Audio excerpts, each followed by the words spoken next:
All right, on this installment of Liberty Music, happy to be talking with an individual who is part of Lemon Bucket Orchestra, a very eclectic sort of group, and I am talking to Mark Marchik. How's it going there, man? Pretty good, regular Wednesday. You got a couple shows coming up that don't look so regular, though. How did that all come about, getting things going on with Lemonade? Because it seems like a fun 2 day holiday festival. Yeah, we've been sort of doing like shows around Christmas and New Year's, and we just decided, all right, it's about time that we sort of do something, bring together a whole bunch of different artists, rather than just doing our own show. And Lemonade is sort of what came out of that. And the cool thing about it is that, around this time, a lot of artists get calls from a variety of organizations saying, can you help us out? We're doing a fundraiser, it's the holidays. And a lot of times, everyone's so eager to do these kind of shows, but want to really know, where the money is going or what they're playing for. And so we decided to just say, look, let's create a platform for artists to donate to the causes that they want to donate to.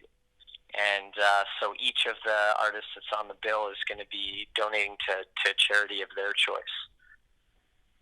And I think that's some great autonomy you give people too, because like it allows them to allocate the money towards costs that are like personalized to them. But there's like this unifying factor of helping out these international nonprofits. Exactly, and it just gives everyone sort of agency to say, like, well, we're not at the whims of other organizations, and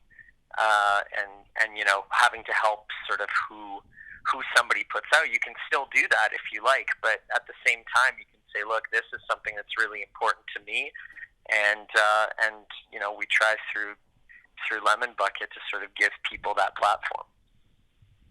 Yeah, and I also noticed that the trio you're in, Balaclava Blues, is going to be playing as well. Like I'm kind of, yeah, for sure. I'm kind of curious about like the side project. Though, like, does it at all inform what you do in Lemon Bucket Orchestra in any kind of way? Is it like a separate project to get out certain tunes that maybe wouldn't fit in the mold of the band? Like, I guess what utility does the group have? I suppose. I mean, you hit it. That first and foremost, I guess it's there. It was sort of created out of like a desire to share experience rather than sort of a utility. Um, but I mean, you're right insofar as Lemon Bucket just didn't feel like the right forum to express sort of our experiences in Eastern Ukraine, particularly doing humanitarian aid work over there, and being involved with soldiers who are staving off a Russian invasion that very little of the world really knows about. And of course, we wanted to share that, and it felt like a sort of the natural musical form that came out was something a little bit heavier, a little bit more electronic, a little bit more melodramatic in times, and so we decided to create a new body for it, a new sort of project that's Balaclava Blues. And it's nice that it sort of exists in tandem with Lemon Bucket, because it gives people a chance to sort of see, like, well, look, you can have sort of the same leading people, but just such different, immensely different expressions, expressions of experience, of music, of culture. And that's another band that we're hosting as well, is Mosquito Bar. That's a band of another one of our founding members, Tanguy Hopao, and that is another completely different thing that sort of was born out of Lemon Bucket. So it's pretty exciting to create this entire world. If anybody wants to sort of get a glimpse into the wider world of Lemon Bucket, this is certainly it. Yeah, and you mentioned Tangy in there and everything, and been with the group since the onset, 2005, when it was a busking project. And I mean, there's some element of that at play now, in the sense of you guys put on these like guerrilla sets, kind of like wherever you're at, even though you have like venue gigs going on still. But like, when did the transition start happening from like a busking project to kind of becoming what Lemon Bucket Orchestra presently is? Well, I mean, it's kind of an ongoing transition. It started almost immediately because we once we started playing in any indoor venue, as it sort of gained steam after two or three times of doing it, even at like after parties at our house, it sort of outgrew the spaces because people heard about it and then just started coming and wanting to be a part of it, part of that, that shared experience. And so we just had to start booking larger venues, and then, other festivals and presenters heard about us and gave us the opportunity to play at their venues, and that's been something that we've been growing over the last 10 years. Yeah, and it must be an interesting confluence of people checking things out because there's obviously like a very traditional sort of element you guys bring to the table as far as like a lot of like European modalities and forms and stuff like that. But also people have likened you to, Gogol Bordello and, certain acts like that. So I imagine you have an interesting sort of like confluence of, different demographics coming out and just different age groups checking out the shows. Yeah, man. I mean, I think the like the comparison to Gogol Bordello a lot is more so in terms of the energy and like the accessibility to an everyday public. Because often what happens with, I guess, what we do, and a lot of people would consider like ethnic music, who are into sort of just mainstream English language sound. Anything that's outside of that is sort of branded as exotic or ethnic and sort of harder to access for a lot of people. But with a band like Gogol Bordello, all of a sudden they were taking these Eastern sounds, and because there was a lot mostly English language and sort of this punk form that people recognized, all of a sudden it brought them into that world a little bit.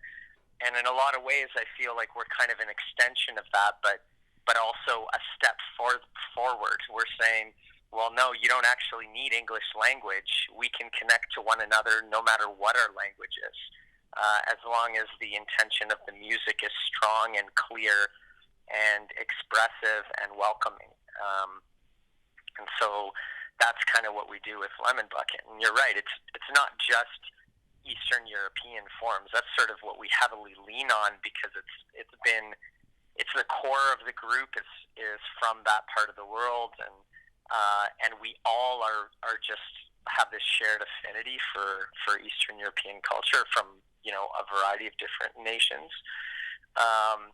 But I mean, there's people we have Oscar is from Mexico, Josh's background is Guyanese, Naoki are trumpet players from Japan. We have people that have background in samba, some in classical music. We have jazz guys. We have self-taught guys. It's such a wide variety, and we don't really shut the door on any influence. Everything is game as long as it's something that we all can connect to, and we feel that our audience can connect to.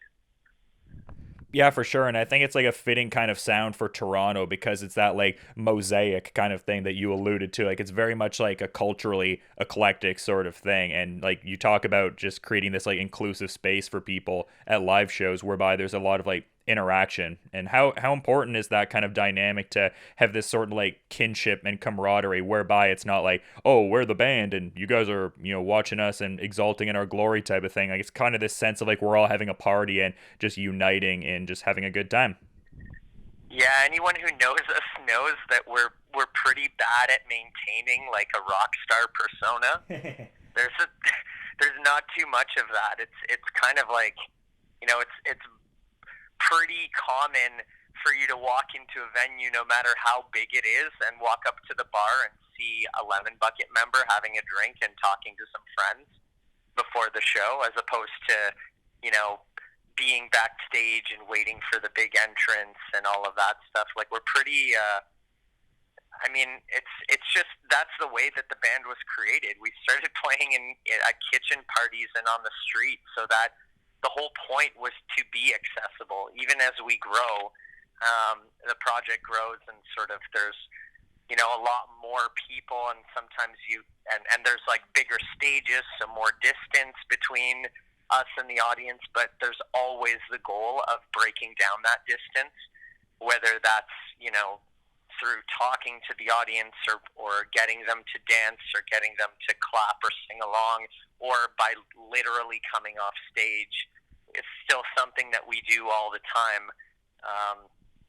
And somebody once asked me, like, oh, are you guys ever gonna get too big for the gimmick of getting down off the stage? And we just played Cavalcade of Lights at Nathan Phillips Square in front of 40,000 people, and we still came down into the audience because it's not a gimmick. It's a real desire to connect with any number of people, on a sort of, to create that unity that you get only when you're physically sort of touching one another. And even if you don't have the ability to do that for every one of the 40,000 people, when we come into the audience and people have just shared the show with us, and that feels like everything just sucks in, and everybody feels that sort of intimacy of natural sound, of voice, of one another, of breathing, of it all of a sudden becomes very real, human, and this feeling of home. But at the same time, those boundaries of what your home can be are infinitely expanded. And I mean, what's music about if not that? Yeah, for sure. And then it extends itself to some interesting, facets like the collective Fedora upside down. I thought was interesting as well. So I mean, a Oh lot of yeah. different ways to express yourself. Yeah, of course. And I mean, Fedora Upside Down, for those who don't know, is like, it was a collective that we created of over 100 artists when we were sort of still in the beginning stages of Lemon Bucket. And there was a similar desire actually to what Lemonade is right now, where we wanted to create a platform where we could all share all these artists that are connected in some way to traditional music, or to music of the places and variety of places that they're from. And of course, you alluded to it earlier, in Toronto there's so many people from all over the world, and we felt it'd be nice to sort of create this platform for everyone to interact and play and help one another. And after a while, of course, Fedora Upside Down sort of dissipated, but the connections that it created are, those, we still talk about it. We still see those same people. We now have expanded it in a way. It's sort of, Fedora Upside Down outgrew itself, and now we have things like Lemonade. We have permanent venues like Trom Taberna that's hosting, that's hosting acts from all over the world now every single night of the week. That's a brand new thing in Toronto. There wasn't sort of a venue that was able to do that for a long time, at least while I've been here. And then you have new bands emerging, like the ones that we've invited: Bangers Brass, Mosquito Bar, Moneka, Arabic Jazz, Balaclava Blues, of course. These are all acts that sort of grew out of that same Fedora Upside Down mentality, that sort of, let's create something that's strong, in your face, not a kind of docile folk of, well, we're going to stay in our little corners and play to a couple of people, or maybe in our kitchens. It's like, no, man, we're here. This is strong, and this is Toronto. To us, this is exactly what it is. It's not everything that somebody else tells that it is, or that the airwaves that won't play our music say it is. That Toronto is alive, it's well, and this is what it is. Yeah, I mean, just so many different interesting projects coming out of this. Like I alluded to earlier, like I thought Counting Sheep was an interesting one as well. Yeah, Counting Sheep also, I mean, in a way, Counting Sheep was kind of the like segue between Lemon Bucket and Balaclava Blues for me. because it came out of immediately like coming back from the protests and revolution in Ukraine to Toronto and feeling this very strong desire um, to say like, man, you guys need to know what's going on. We've been sort of protesting and doing street parades with Lemon Bucket in a manner of speaking, but here, myself and Marichka, we actually, lived through a real revolution where we were literally fighting for our lives and in the attempt to get rid of a corrupt president. And when the stakes are that high, and when in the end, when all things are said and done, the president is successfully removed. There are thousands of casualties. The Crimean Peninsula is annexed.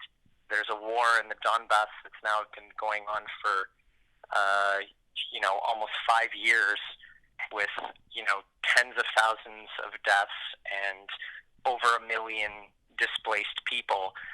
Your perspective on what protest and revolution is, it changes completely,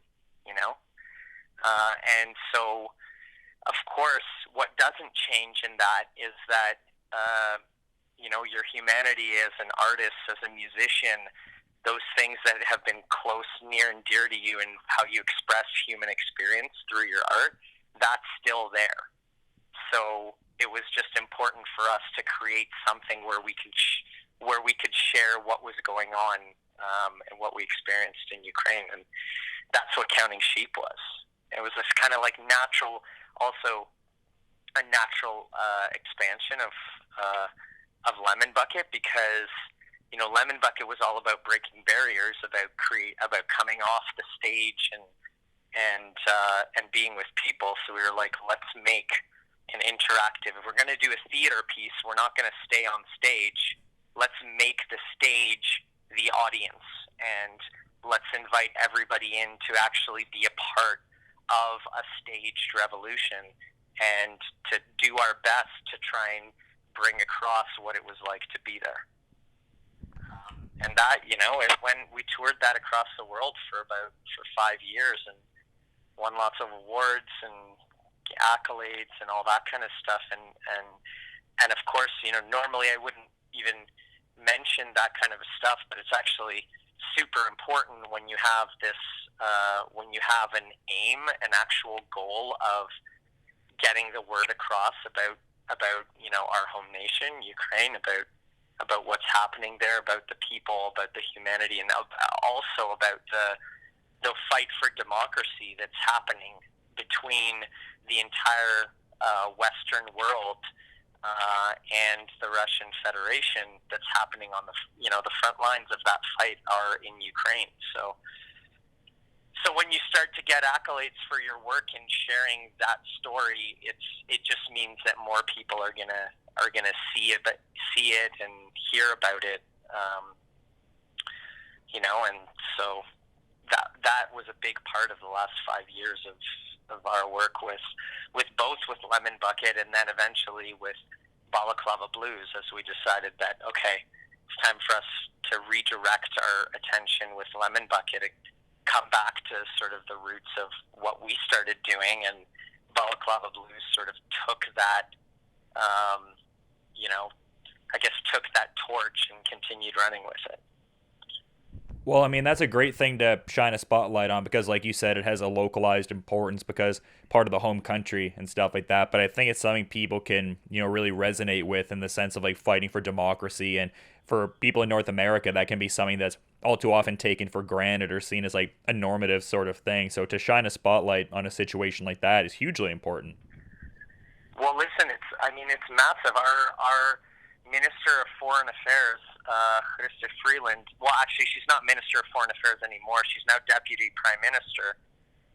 But before the re-election of Trudeau, she was the Minister of Foreign Affairs. This is the person who's responsible for negotiating a free trade agreement with Trump and the States, and for all of our foreign policy And she was asked once, her background is Ukrainian. She grew up Ukrainian in Toronto, and she was once asked, like, hey, how come you support, like, do you support Ukraine because you're Ukrainian? Isn't that a conflict of interest?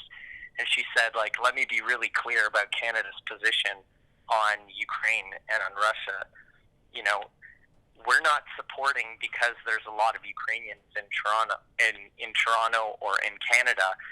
Canada supports Ukraine because Ukraine is on the front line between democracy and totalitarianism. The way that that front line between the rights of freedom of speech, of anti-corruption, the basic human rights, and a totalitarian state that abuses those at any cost. That front line is in Ukraine, and Canada will 100% always stand behind Ukraine in that fight.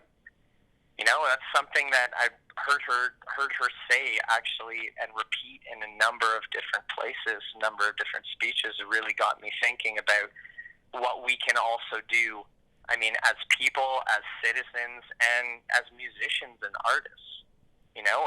Music and culture it's often said is that, is basically lives on the front line between truth and chaos, and we have a lot of ability to sort of shine light on things that are going on in the world just by expressing what we've been through.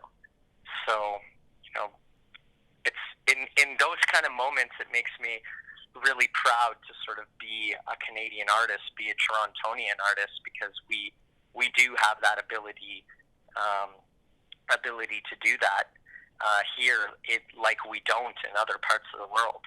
Another artist that we have at Lemonade is Ahmed Moneka in Moneka Arabic Jazz, and for those people that don't know him, he's a new refugee, fairly new refugee in Toronto, and he had to flee from Iraq due to political persecution. He was organizing movements. He was organizing demonstrations against the Iraqi government, and ultimately his family was threatened, and he had to leave.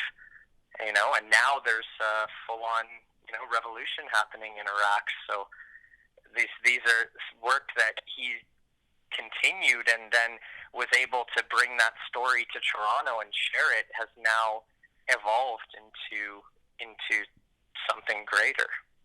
So I've talked to him a lot about it. And he talks about Toronto's this amazing place for him because there's no other place. He was not able to do that in Iraq, but all of a sudden in Toronto, he has a platform to be able to share his story, and to share it in a way that brings everybody together as opposed to creating division.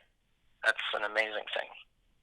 Yeah, music has that tremendous ability to both enact change and bring people together with a common focus and a common set of considerations as well. But, speaking of enacting change and just progression in general, checking out the discography, and you guys have put out a myriad of EPs and LPs over the years, starting with Cheeky back in 2011. I'm kind of wondering, with like recording records and whatnot, is there any kind of linear pattern whereby each record you do will inform the next one to some degree, or is each release a unique snapshot in time? They kind of, I mean, there's more snapshots, I would say. It's more the latter than the former. Most of them are just the first album, Cheeky, was like, I mean, we weren't even thinking about anything. It was like, let's just record these first 6 songs that we know. Get in the studio, and it was like, get in there and have no idea what we're doing, but let's do it. And we had a friend of ours, a fan, Dan, who just basically sponsored it for us to get it out there, and we're so grateful to him to have that opportunity. And it really is just a snapshot of us when you listen to it compared to the other stuff. it's like it feels like we're just like a bunch of kids. They're just like learning how to play their instruments, you know. And then flash forward to the next to Lume Lume, and we had just come off of our first Romanian tour, which was super intense. And like we played something like 17 shows in 14 days. We traveled thousands of kilometers, like driving every night through the mountains to get to the next town. You know, played with some of our kind of folk heroes, and that was a tour that even before we even left Toronto, we were playing on the tarmac, and you know, somebody shot the video and it went viral, and by the time we landed in Romania, we were on like Fox News and Jimmy Kimmel and Post and like all over the place. So as soon as we came back from that tour, we headed into studio after playing straight with basically fueled on like adrenaline and alcohol, and went straight into the studio. And you listen to that album and that's what it sounds like, at least to me. You know, it's like everything is super fast, like falling off, like almost going off the rails, intense, loud, punky, but like with that Eastern European spirit, you know. And then by the time we got into the next studio, like then we were on tour for 3 months with 17 of us. The band grew, and we were exhausted, and it was a 3-month tour after I had come back from Ukraine, and so it was all like fucked up on the, you know, the revolution and the experiences. Just sort of this post-traumatic stress was sort of running through me as we're going on across Canada on this beautiful, you know, folk and jazz festival tour. And then we went into a barn in southwestern Ontario, locked ourselves up there for a week, or a week and a half, after already being on the road for 3 months. And it was just totally, we were so burnt out, and yet we had sort of booked the space and equipment and everything, and so we had to pump out an album, and that album really, like, it felt that sort of intensity, felt like this interesting, tired but well oiled, you know, story that had a kind of hidden pain to it that was under the surface if you really listen closely, you know, and people really related to that one. And then, of course, Freedom is when we went, okay, this is the first time we're gonna do a concept album. We wrote everything from bottom to top based on one song, and just played it in a whole bunch of all the verses of this song in different styles. And it ended up being this kind of long, you know, it's really like the whole album is sort of like listening to or even watching a short film. I don't know, I shouldn't even say short, it's like an hour long, but an hour that like takes you on this huge epic journey of this one, you know, of a prisoner's journey from jail back home, where he's trying to sort of figure out how he's going to explain to his mother that he's never going to be the same again. That was like a thing that at that time we were all kind of feeling that. We're like, we've gone through so much together, and we're now trying to explain, you know, an audience remembers that the early Lemon Bucket or the middle Lemon Bucket or these things. This happens to bands all the time. You know, like people, the clearest example for me would be like Dylan or the Beatles. You know, people are always like, well, I like early Beatles, or I like late Beatles, or this was the best album. You know, or with Dylan, where he's, you know, when he went electric, everybody was famously like booing him because they want him to play acoustic. And I think every band sort of goes through that as we evolve. And we came to a point of being like, okay, well, how do we tell our fans we're never going to be the same again? You know, and that's what If I Had the Strength was. And what's next? Who knows? I don't know. for now it's going to be playing live and doing Lemonade. And after that, only time will tell, I guess. Well, I love the breakdown of all the records and everything like that. But what you're saying, I guess, is Lume Lume was pretty heavily inspired by shots of Palenka Firewater, right? Yeah, kind of. I mean, it was inspired by that, of like just like being surrounded by homeless dogs, literally dogs in the streets constantly. Of cobblestone and like potholes and mountains and like punky college shows. That's what it was. That energy was, it was fierce in that way. I mean, we were all in like everyone's in their 20s, like early 20s, just like first time on the road and doing it for real, and like playing, as weird as it sounds, like playing folk music to college kids. It was so I think we were all just in such awe of where we were and what we were doing and how it was taking on, that we all felt like we were just living somebody else's life. You know what I mean? And it was cool. I mean, that was the version. That was like the 20 something year old version of Lemon Bucket. It was wicked. Yeah, absolutely. You mentioned one of the records being like a film, and I was also noticing you guys have a short documentary about you guys, Let's Make Lemonade, which dropped circa 2012. What was that experience like, being a part of that project? Man, it's kind of. I mean, it's hard. That's one that just like it made it out. Our friend Justin Friesen, he followed us around for a couple of days. Like, really, what's funny is that film is like, what happened in that film wasn't sort of anything that was really special in terms of like, it was just a snapshot, like that sort of thing that was going on every single day. Like, I remember Justin was like, okay, when are you guys doing something? Like, when are we have to think about like how we're gonna film this. And I was like, literally, man, come over any day with your crew and you'll get something that's just as good as the next day or the previous day, because we were just, at that point, we were sort of living and breathing, like playing on the street, playing at house parties, playing shows, whatever. It was just, we were playing every single day in different arrangements, different people, with different bands.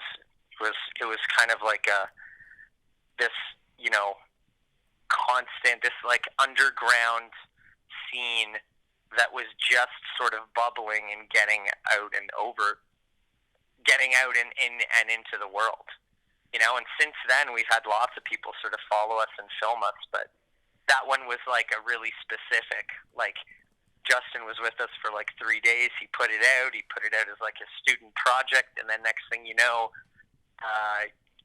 Air Canada picked it up, and it was, on all flights, domestic and international, and so it was cool. It was cool to be like, going to Romania and watching yourself on TV. Yeah, it seemed like a fun time too, because I was noticing like this seemed like to be around the era where all the band members got, tattoos while they were hungover with Olar. Yeah, exactly. There's like, there's so many. There's like, it's funny that Lemon Bucket is like this experience that you kind of, I mean, it's almost like a tattoo in and of itself.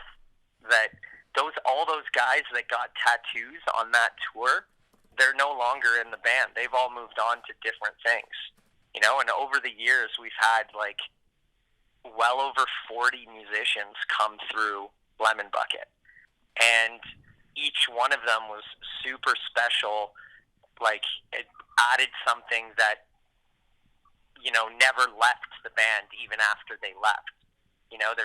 There's this accumulated energy with Lemon Bucket, and I think that it's the same thing on each musician when they go on to other projects, whether they continue to be in Lemon Bucket or not. Lemon Bucket leaves its mark on you. It's this experience that whatever it is, it stays with you, just like just like a tattoo, like kind of invisible tattoo. That's a great way to put it, man. But we've also talked about, just the size of the band and just how it's constantly grown over the years. I'm kind of wondering to that point, what are some unique struggles, but conversely, what are some uniquely enjoyable factors of touring with such a large band? Well, I mean, it's pretty obvious. I mean, everybody who actually pretty much any time that I see anybody that I've known in past years that I haven't seen for years, and they're like, "Oh, hey, Mark, what's going on?" Like, what do you do? What are you up to? I'm like, "Oh, I'm touring with Lemon Bucket." They're like, "You're still touring with Lemon Bucket?" This feeling of like, there's no way that that is sustainable, you know. So that's been the biggest challenge, is just like, how do you keep it literally financially working? There's so many of us, and I mean, the arts industry is not like swimming with money, especially if you're not, you know, uh, especially if you're not Drake, essentially. So, but I mean, that's the thing, that the amazing part of it is everybody really believes in it. No matter like what stage, whether it was those early stages or this stage, I mean, everybody, it's changed, now, we have families, we have other jobs, we're like, we look at touring in a different way, but ultimately everyone is making sacrifices to make the project work, because it's so special to be with such a big group of people. Especially nowadays, like, musicians are just getting cut, bands are getting smaller and smaller, and there's so many like other unique opportunities in like electronic music and in DJing. And I don't have anything against those forms of music, because they have their own amazing energy and range of possibilities.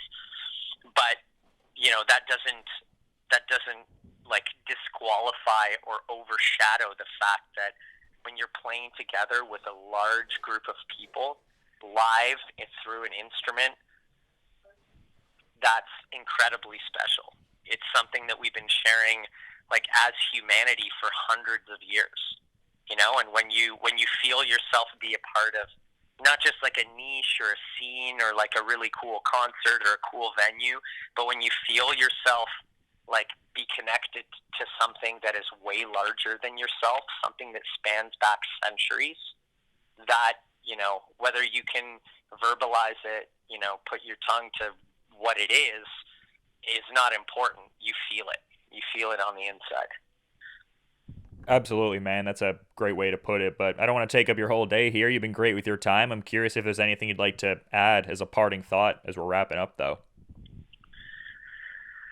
Um, well, I mean, what can I say? I'm hoping that Toronto comes out to the Opera House for Lemonade. Like, we booked 2 nights this time. We've done the last few shows that we've done at the Opera House have been like, we've sold them out, and so we decided, like, look, let's actually just make a festival. Why limit ourselves to one day? Let's have 2 days. Let's get 5 or 6 bands, and and let's make it. Let's see what we can do, and to raise some money for some valuable causes, and at this time of year. And it just so happens that it's also the 30th anniversary of the Opera House. And a lot of people have really sort of divergent feelings about the Opera House. Some people really love it. Some people think it's grimy. Others remember it like their associations are just with like Metallica or with like open mic high school jams and stuff like that. There's just so many people have such different experiences, but for us, the Opera House was the first sort of large